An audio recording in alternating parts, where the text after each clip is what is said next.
Bueno, ustedes me dicen cuándo empiezo.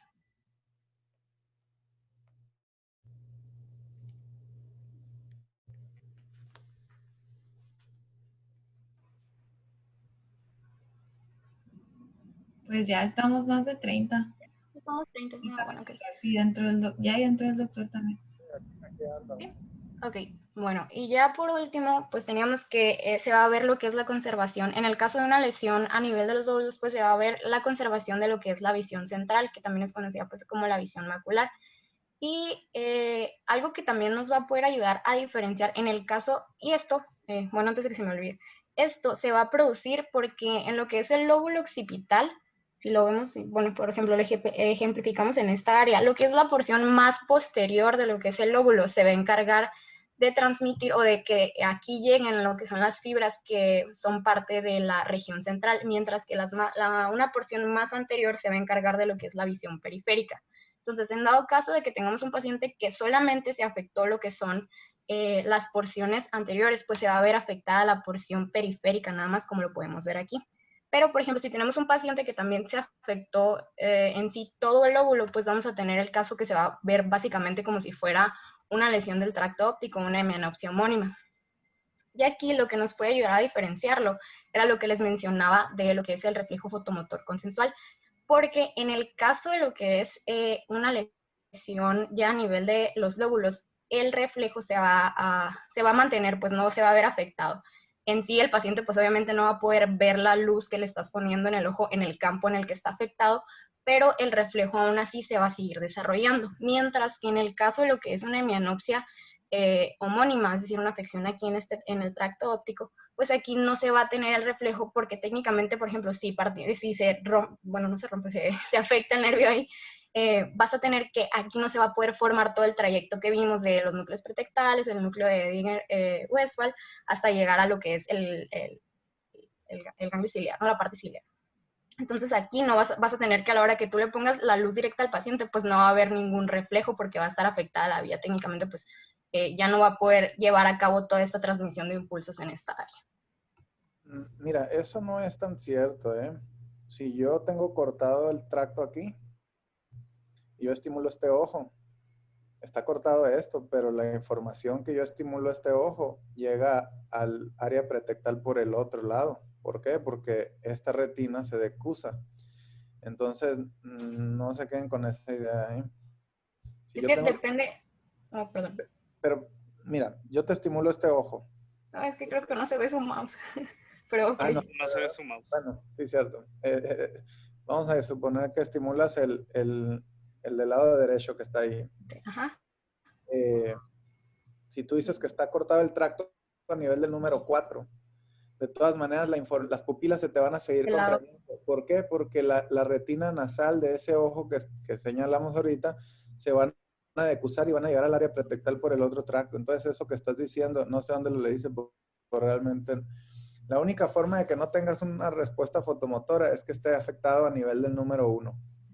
No, ok. Ahí no vas a tener respuesta fotomotora y consensual, pero el 4 para atrás no hay grandes diferencias en el patrón de afección, ¿eh?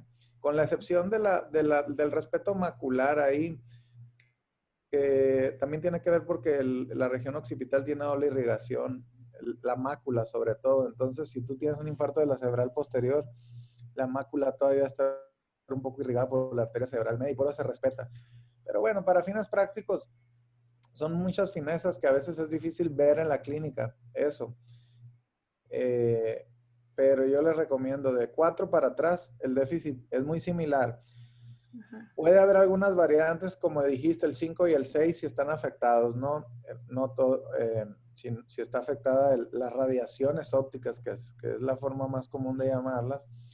E incluso en la región occipital también puedes tener cuadrantanopsias. Ahí donde mencionas el número 7, si está afectada la parte superior del giro ahí en la región occipital, tú puedes tener una cuadrantanopsia homónima inferior contralateral, o si está afectada solamente la parte inferior en el giro occipital, puedes tener una cuadrantanopsia homónima superior contralateral. Pero esto que dices del reflejo no es del todo, bueno, lo puedes seguir teniendo el reflejo. El reflejo solo se te va a perder si está afectada el nervio óptico. ¿Por qué? Pues porque al final Ok. se decusa, ¿ok? Entonces, para que no se Sí, queden pues con viene el... del otro lado también. Y el otro lado es igual, si tú tienes la radiación, el tracto óptico afectado del otro lado, tú estimulas el otro ojo y le va a llegar por la retina nasal, que se termina decusando, va a llegar al otro área pretectal. Entonces se va a contraer. No, ahí no. Las hemianopsias no tienen nada que ver con las respuestas pupilares para fines prácticos. Ok. Y bueno, creo que eso ya sería todo de mi parte. Sí. Vamos a continuar con... Uy, perdón, Bueno, vamos a poner un ejemplo antes de que sigan. Lo explicaste muy bien, ¿eh? Los voy calificando yo dependiendo de cómo en su clase. A ti misma, a ver, te voy a hacer una pregunta. Al final de cuentas, esto es práctico, ¿no? Si yo te digo que un paciente tiene hemianopsia homónima derecha, Ajá. ¿dónde estaría la lesión? Aquí, pero del otro lado. O sea, es el 4 pero pues del lado izquierdo. Aquí, en Hemianopsia el tracto. homónima derecha. En Menopsia el homónima. Sí, tracto pues sería lo óptico. mismo. Sería lo mismo que de este lado, pero pues como lo estás viendo del lado derecho, pues tiene que ser del lado del ojo izquierdo, ¿no? ¿Ok? Y si yo te digo que el paciente tiene un infarto talámico izquierdo, ¿dónde crees, qué crees que tenga clínicamente ese paciente en cuanto a afección de la vía visual? Un infarto talámico izquierdo. Entonces sería a nivel del cuerpo geniculado. Y si es izquierdo, tendría que ser contralateral. Entonces del lado derecho. ¿Cómo se va a llamar su defecto de Y va a campo? ser. Ok, si es aquí. ¿Sería anterior o posterior al cuerpo geniculado? Está afectado al tálamo, incluyendo el cuerpo genicular, obviamente, pues si no, Sí, no. sí. Pues sería menopsia, que no, también porque ya pasaría aquí la parte donde están las dos fibras divididas pues de ambos lados. Tálamo izquierdo. ¿Tú cómo me dirías, doctor, este paciente tiene una hemianopsia? El tálamo izquierdo y menopsia homónima derecha. Hemianopsia homónima derecha, efectivamente. Eh, y si yo te digo que tengo un paciente con un infarto de la arteria cerebral posterior izquierda, que se infartó toda la región O occipital, sea, acá. ¿qué va a tener ese paciente? Pues se va a ver como en el número 7. Va a ser una hemianopsia homónima, pero pues del lado derecho, porque está infartado al lado izquierdo, ¿no dijo? Y pues si aquí ya se afecta todo el lóbulo, pues no tendría, bueno, sí se mantendría la visión macular ahí, ¿verdad? Por lo que dice que tiene como que una relación bilateral de la mácula, pues que todavía se mantiene porque lleva la información del otro lado. No bilateral, sino de la misma arteria cerebral media, del mismo lado, ¿no? Pero no es bilateral. Ah, ok. Entonces sí, Pero sí, pero sí sería una hemianopsia con la conservación de la visión central. y si yo te digo que tengo un paciente con un infarto ahí un poco extenso y que abarca gran parte del lóbulo temporal del lado derecho, ¿qué va a tener ese paciente visualmente hablando? ¿Qué puede tener? Pues se va a ver afectada, si es del temporal, se va a ver afectada las fibras inferiores, el asa de Meyer, entonces Meyer. se va a ver una cuadrantanopsia. Ajá, ¿De qué lado me dijo que era? ¿Del derecho o del izquierdo? temporal derecho. Del temporal derecho, entonces va a ser del lado izquierdo la afección. Okay, pero ¿cómo se llamaría? Cuadrantanopsia homónima, si es inferior, superior, izquierda. Antanopsia homónima izquierda, ¿no? De la parte superior porque son las fibras inferiores. Perfecto. Bueno, y si yo te digo que el paciente tiene una catarata en un ojo, ¿qué va a tener? Severa, así, Mm, asquerosa. pues ya depende que no, de que puede perder completamente la visión de un ojo. ¿Se comportaría como una lesión a qué nivel de todo lo que mencionaste? Pues ya el nervio óptico, que El no se nervio vería óptico. nada, sería anopsia. O sea, una lesión, un paciente que no ve con un ojo. Conclusión, o es el ojo o es el nervio óptico. ¿Ok? Ujú.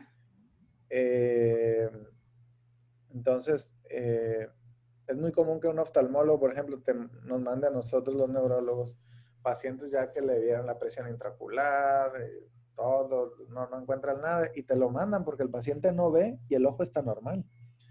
¿Por qué? Porque ahí puede ser algo, por ejemplo, que nosotros vemos muy comúnmente las neuritis óptica en mujeres jóvenes principalmente.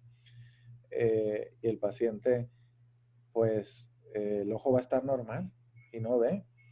Eh, Y para eso están las respuestas pupilares que tú ya me explicaste, pero pues imagino que ahorita van a explicar más. Sí, lo van a ver más a fondo ahorita. Y si yo te digo que el paciente tiene un infarto del tope de la basilar, donde se infartaron las dos arterias cerebrales posteriores que van a los lóbulos occipitales, ¿cómo va a estar el paciente? Pues se va a afectar también, pues no va a llegar irrigación al lóbulo occipital, entonces va a haber una afección también, pues va a ser una hemianopsia homónima, que no también. Los dos lados, el tope de la Ah, basilar. bueno, pues entonces, si es de los dos lados no va a haber.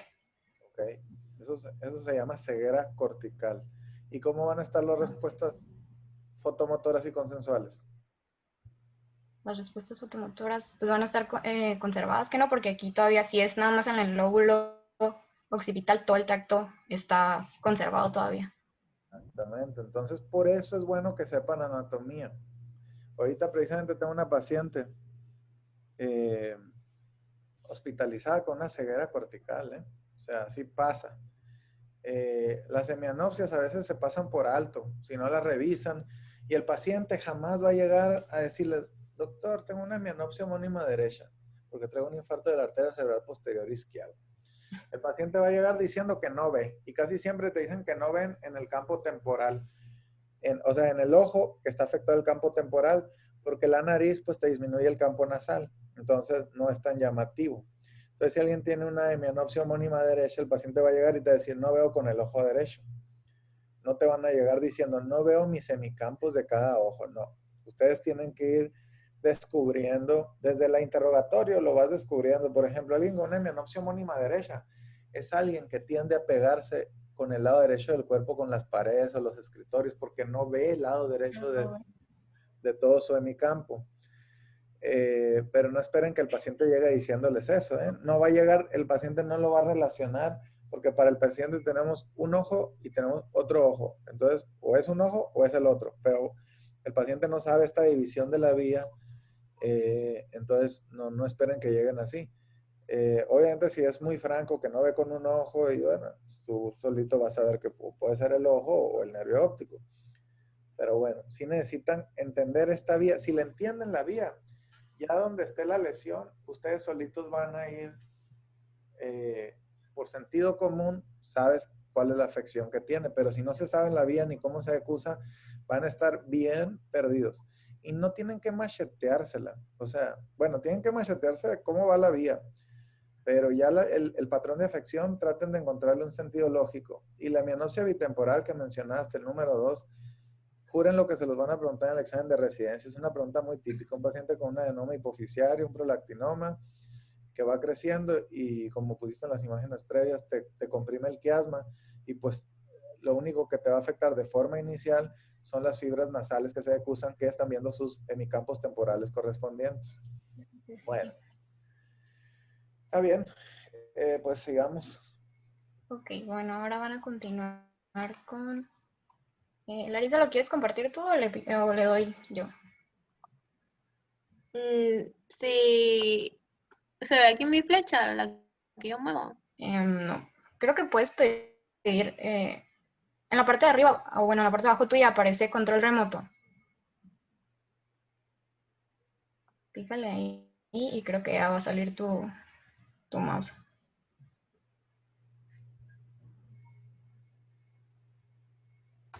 Ya le puse. Ahí está. ¿Ya? Sí. Bueno, el nervio oculomotor es el tercer par craneal. Espera, una aclaración. No les digan pares craneales, ya les dije, creo. Me rechinan los dientes y mi corteza auditiva y mi área de Wernicke se estresa demasiado. Se llaman nervios craneales, ¿eh? Los pares, déjenselos a otros estudiantes. ¿Por qué? Porque luego me dicen, tienen afectado el tercer par craneal izquierdo y no es un par craneal izquierdo. Entonces aprendan, por lo menos conmigo, a decirle, y los neurólogos así somos, ¿eh? El día en que escuchen un neurólogo decir par craneal, casi les puedo asegurar que tienen encefalia hasta no demostrar lo contrario. Entonces, en neurología es nervios craneales. Tiene el tercer nervio craneal izquierdo, doctor, el tercer nervio craneal derecho. Los internistas y otros lo podrán decir, pero en neurología no lo usamos así, por favor. Ok, perdón. Elisa, espera, ¿me puedes mutear? Porque tú estás controlando mi compu y ya no me puedo mutear. Mm, Ya te muteo. Espera. Ok. ok. Ahí está. Bueno, el nervio oculomotor va a contener dos núcleos. El núcleo principal oculomotor y el núcleo de Ehringer-Westphal, que ambos están en la sustancia gris a nivel del colículo superior en el mesencéfalo. Entonces, el nervio principal oculomotor se va a encontrar ventrolateral del núcleo de Ehringer-Westphal y lateral al núcleo del fascículo longitudinal medial. De este van a partir fibras, lo vamos a ver más adelante, pero estos inervan al recto superior, recto medio, recto inferior, oblicuo inferior y elevador del párpado superior. En tanto que el núcleo de Ehringer-Westphal va a llevar fibras parasimpáticas que van a inervar al esfínter de la pupila y al músculo ciliar. Entonces, en el núcleo principal oculomotor se van a encontrar columnas de células somáticas específicas para cada músculo que van a inervar. Aquí se observa, estas se dividen en tercio rostral, tercio medio y tercio caudal. Del tercio rostral al tercio medio está el núcleo de Ehringer-Westphal. Y también está el recto inferior ocupando los tres lugares, el recto inferior. Entonces, si existe aquí una lesión a nivel de la parte más rostral de este núcleo, se va a presentar una paresia del recto inferior. En tanto que en el recto medio se va a encontrar el recto superior, tanto caudal como ventral al recto inferior. El recto superior es el único subnúcleo que va a llevar fibras de forma contralateral. Entonces, una lesión en el tercio medio va a crear una paresia ipsilateral del recto inferior y contralateral del recto superior. Y en el tercio caudal se va a encontrar en la parte ventral el recto medio y en su parte media, de forma aislada, el elevador del párpado superior. Entonces, pues aquí se van a encontrar todas las distintas columnas y entonces van a salir fibras del núcleo de Ehringer-Westphal y del núcleo principal oculomotor y van a pasar por el tegmento mesencefálico, ya sea en la parte media o dentro del núcleo rojo, y van a salir. Entonces, en esta imagen aquí se muestra el núcleo oculomotor principal, el núcleo de Ehringer-Westphal, este es el núcleo troclear, el núcleo abducens. Entonces salen por el tegmento mesencefálico y al momento de llegar al espacio subaracnoideo, cruzan, perforan la dura madre y entonces aquí se dividen las fibras en una fibra superior y en una fibra inferior. Entonces la superior va a inervar al recto superior y al elevador del párpado superior, en tanto que las fibras inferiores van a inervar al recto medio, al oblicuo inferior y al recto inferior. Y por esta misma fibra inferior, aquí podemos observar que también las fibras de Ehringer-Westphal siguen el mismo camino que las fibras del nervio principal oculomotor, siguen por una vía inferior, entonces aquí están, las del núcleo de Ehringer-Westphal, llegan al ganglio ciliar y estas se encargan de inervar al esfínter de la pupila y al músculo ciliar. Una lesión a nivel del ganglio ciliar va a generar una pupila dilatada que no va a responder hacia el reflejo fotomotor, que va a lesionar a toda esta vía. Aquí se observa en esta otra imagen. Y también estas van a, al momento de salir de aquí, van a pasar por la arteria cerebelosa superior y posterior. Entonces también son como que muy susceptibles a que ahí se presente algún aneurisma.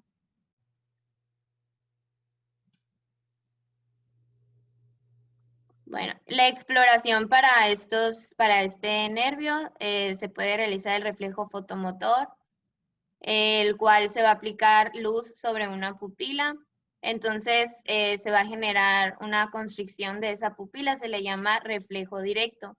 En tanto que la otra pupila también va a generar una constricción de manera contralateral a la cual no se le está aplicando la luz y a ese se le denomina reflejo consensual. Entonces, en sí, la luz va a pasar a través de la retina, por el nervio óptico, como ya se explicó, llega al mesencéfalo, y como sabemos que el que inerva al esfínter de la pupila, entonces esta señal se va a enviar al núcleo de Ellinger-Westphal, del cual van a salir la fibra y va a inervar y va a generar la constricción.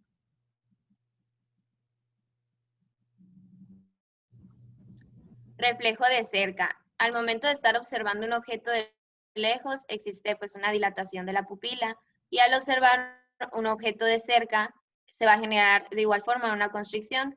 Esto se debe a que va a existir una mayor convexidad por parte del cristalino, debido a que va a crear una contracción del músculo ciliar, que como dije también está inervado por las fibras parasimpáticas. Reflejo de convergencia, ¿eh? Ah, ok. Digo, de cerca nunca lo he escuchado, no lo dudo que sea otro nombre, pero ustedes pónganle ahí de convergencia, es lo más común. Es que en el Bates así venía, pero está bien. ¿Cuál? En ¿En el qué Bates. libro? Ah, ok. Bueno, a ver. Inervación autónoma de los ojos. Pues como dije, la constricción pupilar está dado por el sistema nervioso parasimpático, y también está la dilatación de la pupila, en el cual tanto se dilata como se eleva el párpado superior. Estoy inervado por fibras simpáticas. Y para observar los movimientos extraoculares, vamos a identificar los distintos 6 direcciones cardinales. Por ejemplo, para poder evaluar al recto inferior, le pedimos al paciente que dirija la mirada hacia abajo y hacia afuera, hacia la derecha. El oblicuo superior, hacia abajo y hacia la izquierda. Venía esto que no comprendí, o sea, dice el recto inferior derecho se encarga del movimiento del ojo derecho, y el oblicuo superior izquierdo del movimiento del ojo izquierdo.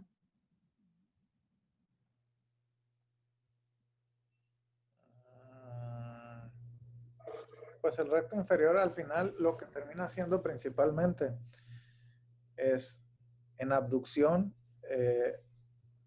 mover el ojo hacia abajo, ¿no? El recto inferior. Pero esto no lo entiendo yo tampoco. Oblicuo superior izquierdo, el movimiento del ojo izquierdo, no sé. Pues obviamente el oblicuo superior izquierdo va a mover el ojo izquierdo, ¿no? Sí. El oblicuo superior izquierdo se encarga principalmente, igual el oblicuo superior derecho, son músculos que hacen como una polea. Entonces se encargan una de las funciones principales es la infraducción, o sea, hacer el ojo hacia abajo, aunque también pueden causar un poquito un movimiento de torsión, como si metieras el ojo, vamos a decir, como si lo giraras el globo ocular en abducción. Pero bueno, más o menos en esa gráfica se explican de forma general la mayoría de los movimientos oculares importantes, ¿no? Pero sí, básicamente es eso. El oblicuo superior, aunque sea superior, jale el ojo hacia abajo principalmente. Okay. Y el oblicuo inferior lo contrario, porque también es como una polea. Ok.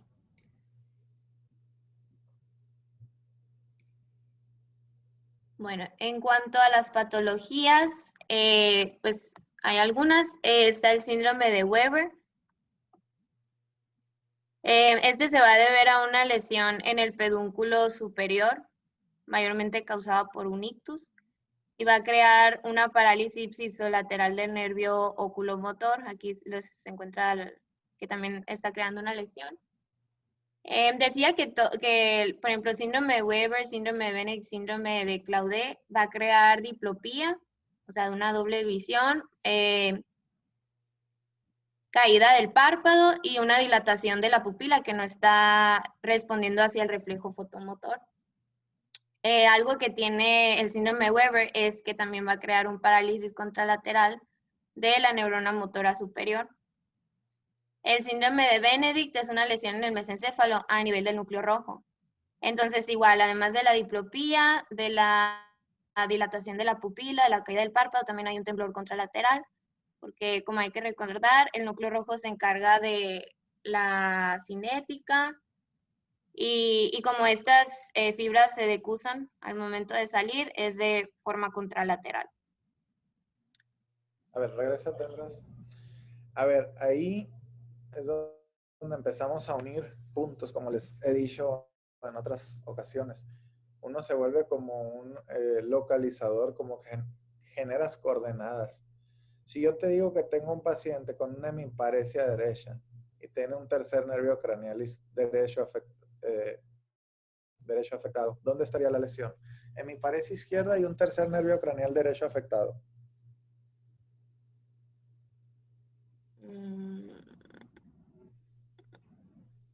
Hemiparesia izquierda y un tercer nervio afectado. Del lado izquierdo. A ver, ¿quién me dice la respuesta correcta? ¿Tú quién eres, Larisa? Ujú. A ver, ¿quién me dice la respuesta correcta? O sea, fíjate. Te estoy diciendo que tiene un tercer nervio craneal derecho afectado. ¿Tú crees que esté afectado del lado izquierdo? En el No, mesencéfalo. no, entonces es del mismo lado. Todo esto que estás mencionando ahorita se llaman síndromes alternos del tallo. ¿Sí sabes por qué se llaman síndromes alternos del tallo? Pues supongo yo que porque están a distintos niveles del tallo cerebral. ¿No? Se llaman síndromes alternos del tallo porque, por un lado, vas a tener afectada la vía larga, que es contralateral. ¿Por qué? Porque si yo tengo una hemiparesia izquierda, quiere decir que en el caso de este que te estoy poniendo, tiene que estar afectado el pedúnculo cerebral del lado derecho, porque la vía todavía no se decusa. Pero los nervios craneales, acuérdense de esto, son ipsilaterales a la lesión. ¿Dónde están? ¿Por qué? Porque el nervio craneal no se decusa. El nervio craneal derecho sale del lado derecho. Bueno, fuera del troclear, que es el único que se decusa antes de salir, pero bueno. Todos los nervios craneales son ipsilaterales a la lesión. Si yo tengo una afección del núcleo del nervio facial, del lado derecho del puente, el paciente va a tener parálisis facial del lado derecho. Si yo tengo una lesión del nervio oculomotor o ya el formado, como en este caso del síndrome de Weber, el paciente va a tener un tercer nervio craneal ipsilateral a la lesión. Pero la vía larga va a ser contralateral. Si yo tengo afectado, en este caso, supongamos una lesión que llegara a afectar, que no es común en este caso, pero que llegara a afectar al lemnisco medial del lado derecho y al nervio craneal, al tercero del lado derecho, el paciente va a tener una hemihipoestesia izquierda, pero va a tener un tercer nervio craneal derecho afectado. Por eso se llaman alternos del tallo. Todos estos que acabas de mencionar son síndromes alternos. Vías largas de un lado, que generalmente dan síntomas contralaterales, y nervios craneales ipsilaterales. ¿Ok? Ok. No sé si quedó claro eso, pero sí es esencial porque los nervios craneales no los habíamos mencionado, pero estos síndromes alternos del tallo son muy importantes porque de repente van a llegar y les van a llegar pacientes así. Dicen, qué raro que tiene una parálisis facial derecha con un patrón periférico porque está afectado al núcleo, pero el paciente tiene una hemiparesia izquierda, como que no me cuadra, doctor. Porque si sabes anatomía te puede cuadrar muy bien. Bueno, síguele. Bueno, el síndrome de Claude es una lesión en la parte interna y exterior del núcleo principal oculomotor, en la cual se va a presentar temblor y ataxia contralateral. Aquí se encuentra la lesión. El síndrome de Nagel viene siendo como otra, es muy parecido al síndrome de Benedict, pero a este también se le añade que se va a presentar una parálisis vertical de la mirada. En el síndrome de Perinaut se va a encontrar una lesión en la parte dorsal del mesencéfalo, en la cual hay tanto parálisis de mirada hacia arriba, anormalidad pupilar, las pupilas se van a encontrar dilatadas, y una retracción del párpado.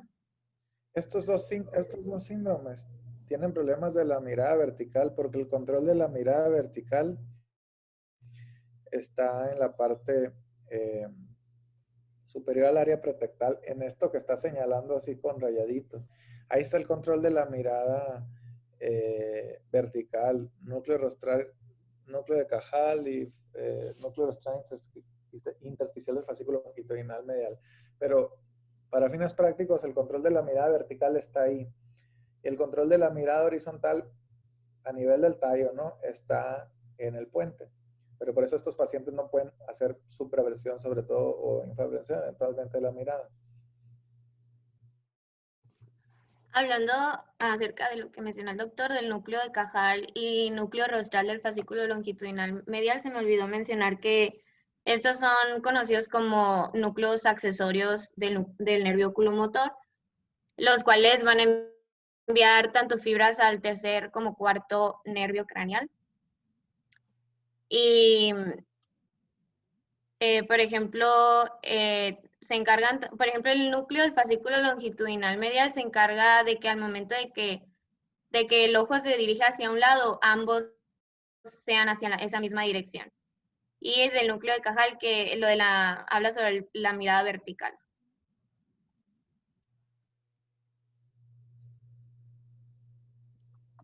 El síndrome palpebral más menos va a crear una ptosis unilateral. Esta se va a deber a una afección del músculo elevador del párpado superior, o sea, va a ser de forma ipsilateral, y una retracción contralateral del párpado. Esta se va a deber a una sobreexcitación del músculo elevador del párpado contralateral. El síndrome vertical 1 medio crea deterioro de la mirada hacia abajo y parálisis monocular de la elevación. Aquí la lesión se va a encontrar en el núcleo del fascículo longitudinal medial y en el músculo del recto superior. Y como dije anteriormente, el recto superior es el que envía fibras es el único subnúcleo de este nervio que envía fibras de forma contralateral.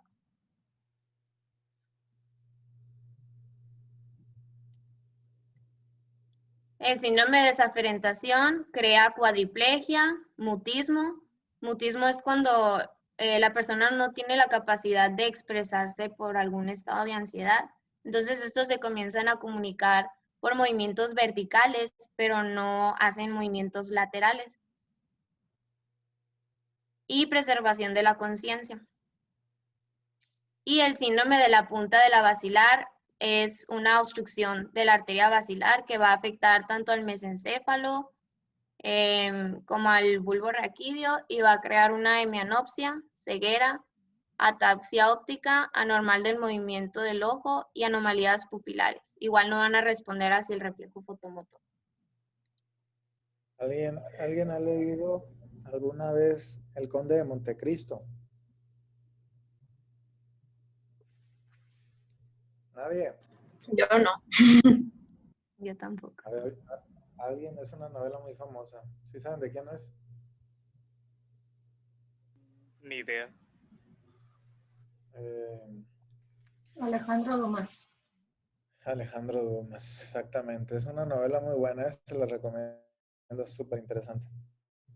Pero bueno, ahí hay un paciente que tiene un síndrome.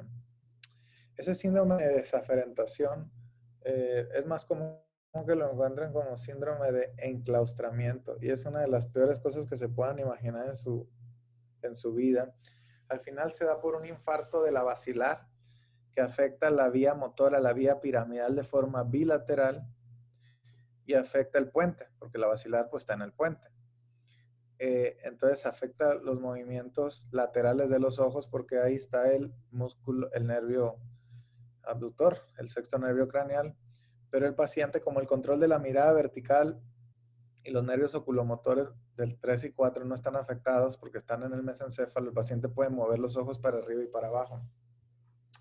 Mutismo, yo le quitaría el mutismo, porque el mutismo aquí el mutismo es algo que a veces el paciente no puede hablar a pesar de que sí pudiera eventualmente hacerlo, y aquí no pueden hablar porque de plano están desconectadas los músculos de los nervios vulvares de la corteza motora y de las áreas del lenguaje porque está infartado el puente. Entonces son pacientes que están cuadriplégicos y están enclaustrados en su cuerpo. Por eso se llama síndrome de enclaustramiento. Y es una cosa muy, muy triste. Y a veces lo pueden llegar a ver, ¿eh? O sea, no es tan...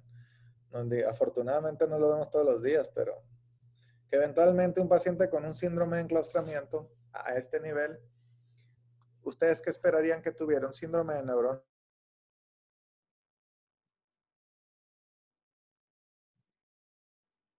Doctor,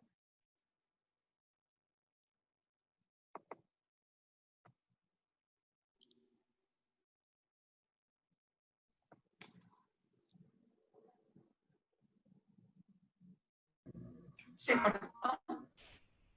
sí, no escucho. Pero si tiene el micro, o sea, si está aquí y si tiene el micro prendido, no sé por qué no se escucha.